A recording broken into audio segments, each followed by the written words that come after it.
To fellow single moms, it gives some men and women butterflies in their stomach to watch single moms struggle, especially when it comes to parenting. You know, they eagerly wait for signs of failure just to say, mm-hmm, I told you. You see, that's the product of being a single mom, things like that. But the truth is this: parenting is a learned skill, not a gender thing. You learn it, you practice it, you make mistakes, and you unlearn harmful patterns. And that includes you learning to parent yourself too. So you can read up books, find resources that will guide you. These same men romanticize two-parent households, but only when it serves their ego, not when it reflects mutual love, responsibility, and emotional well-being. you know. Mostly their version of a two-parent household often means a woman doing everything while a man hides behind the excuse of being the so-called provider. And yet these men, they will expect full authority, full respect, and zero accountability. So most times to these men, it is not even about family, it is about ego. It is about maintaining their control and their appearances. It is not about building a healthy environment for the children. It usually normalize their emotional absence by saying, eh, I'm working to provide for the family now. So, and the question is this: how are you present if your presence brings no emotional safety, no nurturing, no support in the day-to-day labor of parenting? Why? Because in their minds now, the full burden of raising children falls on the woman. And this societal phrases like the good child is for the father while the bad child is for the mother. Very nonsensical. Because even some of these men, they cannot even meet the financial needs of their family. So what are we talking about? Yes, a true two-parent household is beautiful when it is built on things like respect, healing, and teamwork. Not control, not fear, not silent suffering. If possible sef, a whole healthy village to raise a child is wholesome. But when a child is raised by a single mother stumbles, they are quick to point finger and say, that is why single motherhood leads to prostitution, crime, broken kids. And oftentimes this narrative, they use it not out of care for the children, but to shame and guilt trip women into staying in harmful marriages, or to attack them for choosing their peace over pain by walking away from that dynamics. And it is also a feeble attempt by these men to show how important men are or how they are. But in reality, they feel insignificant and small. That's the reason for their projection. And some women are even in marriages where the only time their husband's presence is often felt is when it's time to discipline the child, especially through spanking. That's when the man too will suddenly show up. You will see them too showing up as if that is the only thing they are good for.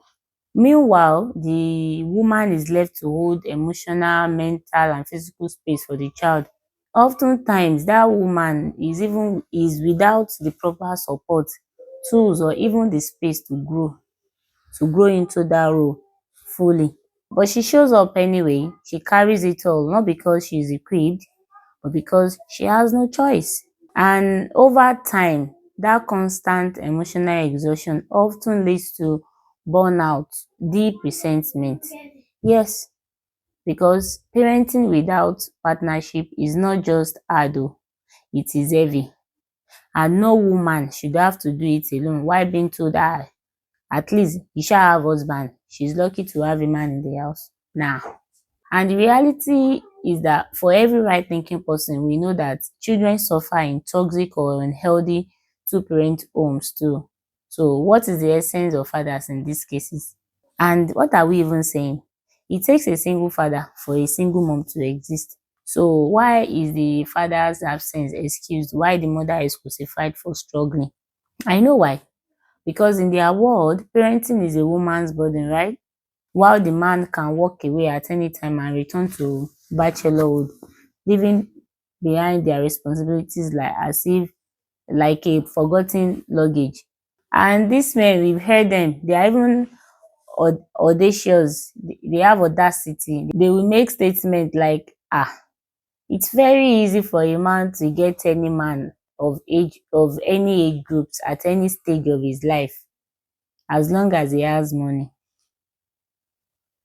That thing usually tickles them. They even say it with a smirk on their face. So, and to me, I would say that is emotional immaturity wrapped in their so-called masculinity. And they want to label women as gold diggers at the same time when women settle down with them for money. What kind of confused souls are you all sef? Abeg.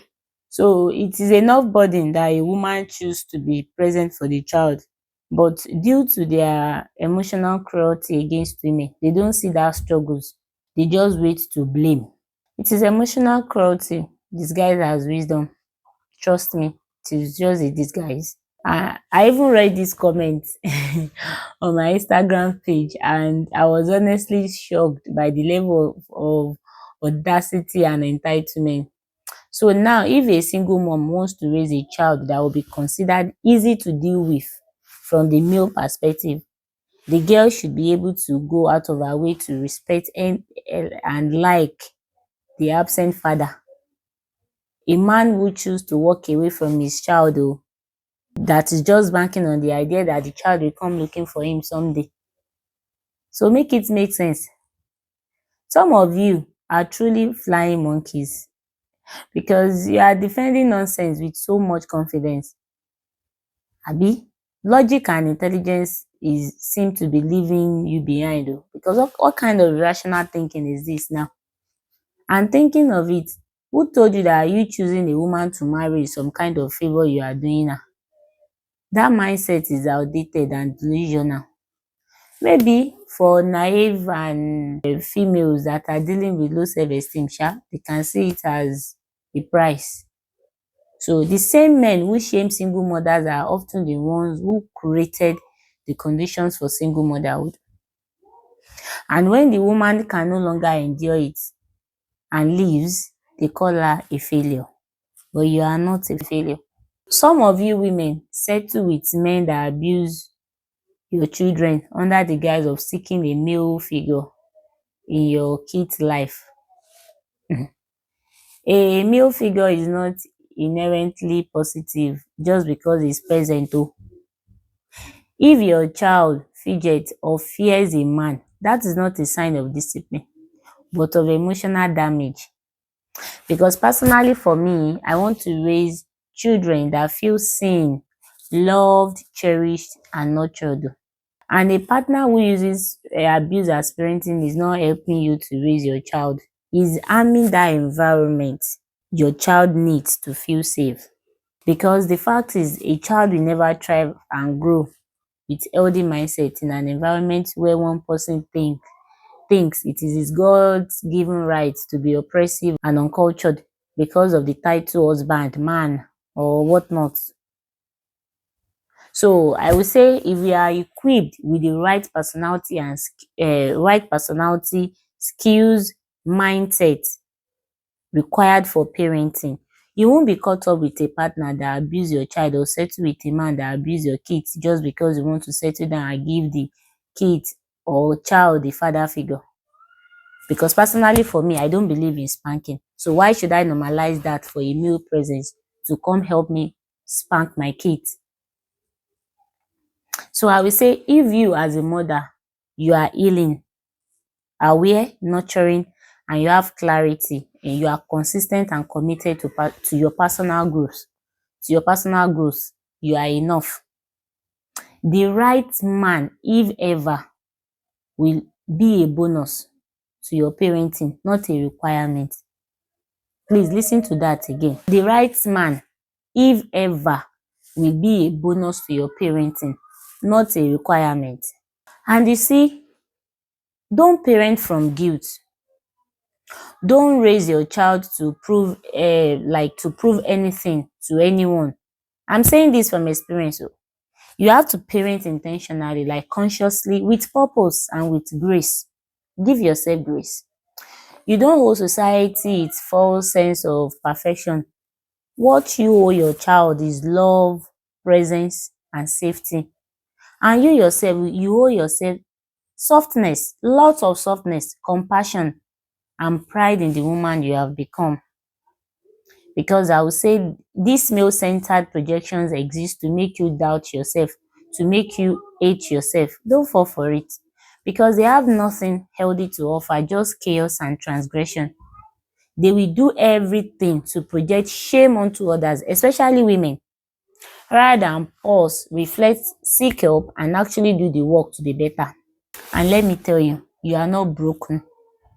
You are becoming. Sis, you are doing amazingly well. Amazingly well. And you can still do weller with the right resources. Even on days it doesn't feel like it. You are doing well. Trust me. Because you stayed. So now get the right resources so that you can show up better. Do that to yourself. You will be fine.